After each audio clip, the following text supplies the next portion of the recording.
కుమారి aunty ఇటీవల social మీడియాలో మోత మోగిస్తున్న పేరు ఏదైనా ఉందంటే ఈమె పేరే.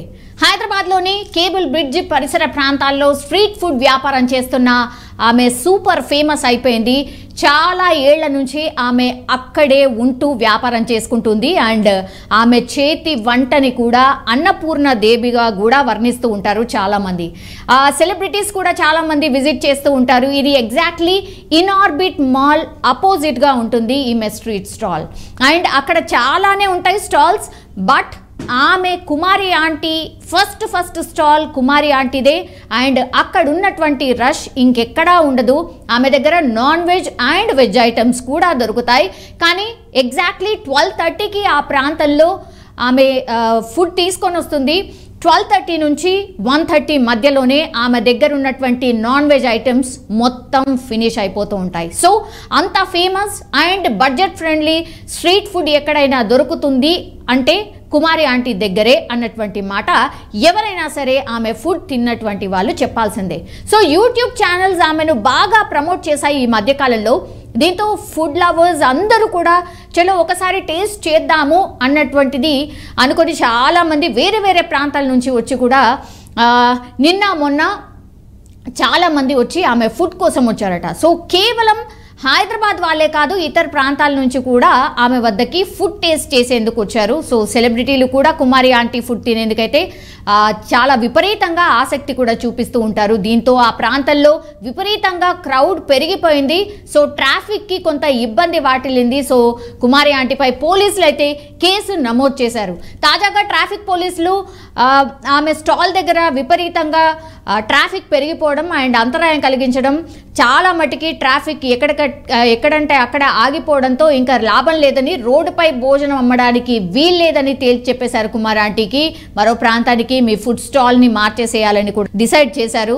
దీంతో ఆమె తన పొట్ట కొడుతున్నారని వాపోయింది. పాపం ఏడ్చిన సిచ్యువేషన్ కూడా ఉండింది. సో తనకు న్యాయం చేయాలని కూడా విజ్ఞప్తి చేసింది.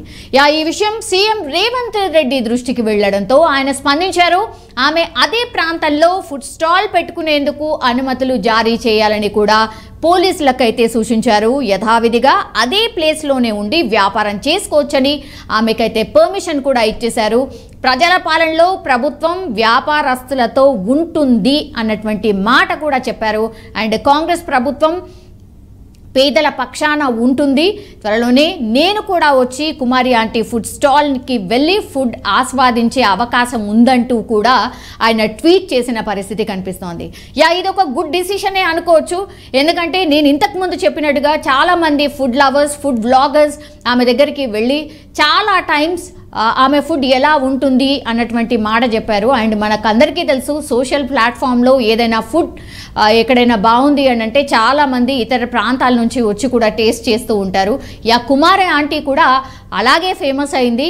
బట్ నిన్న మొన్న ఒక వారం రోజుల నుంచి కూడా కుమారి ఆంటీ ఇంత సంపాదిస్తుంది అని, కుమారి ఆంటీ డే స్టైల్ ఎలా ఉంటుంది అని, కుమారి ఆంటీ ఎప్పుడు ఫుడ్ ఎక్కడ చేస్తుంది అండ్ ఎట్లా స్టాల్కి తీసుకొస్తుంది, ఇట్లాంటి వీడియోస్ చాలామంది చేశారు. ఒక రకంగా సెన్సేషన్ అయితే క్రియేట్ అయిపోయింది. ట్రెండింగ్లోకి వచ్చింది కుమారి ఆంటీ. దీంతో ఫుడ్ స్టాల్కి చాలామంది వచ్చారు. అంటే ఒకవేళ రోజు ఒక 200 మంది తినేవాళ్ళు ఉంటే అక్కడ 1000-2000 మంది వరకు వచ్చేసరికి ఆ పూర్తి పరిసర ప్రాంతాలంతా కూడా ట్రాఫిక్ జామ్ అయిపోయింది. సో దీంతో ఏమీ చేయలేక కూడా పోలీసులు చర్య తీసుకోవాలి కాబట్టి మరి ఫుడ్ స్టాల్ ఇక్కడ ఉండడానికి వీల్లేదని ఆదేశాలు జారీ చేశారు. వెంటనే ఈ న్యూస్ తెలిసినటువంటి సీఎం రేవంత్ రెడ్డి గారు స్పందించారు. హ్యాపీగా మీ ఫుడ్ బిజినెస్ మీరు చేసుకోవచ్చు, కానీ పోలీసులకు కూడా సహకరించండి అన్నటువంటి మాట చెప్తూనే మీ స్టాల్కి వచ్చి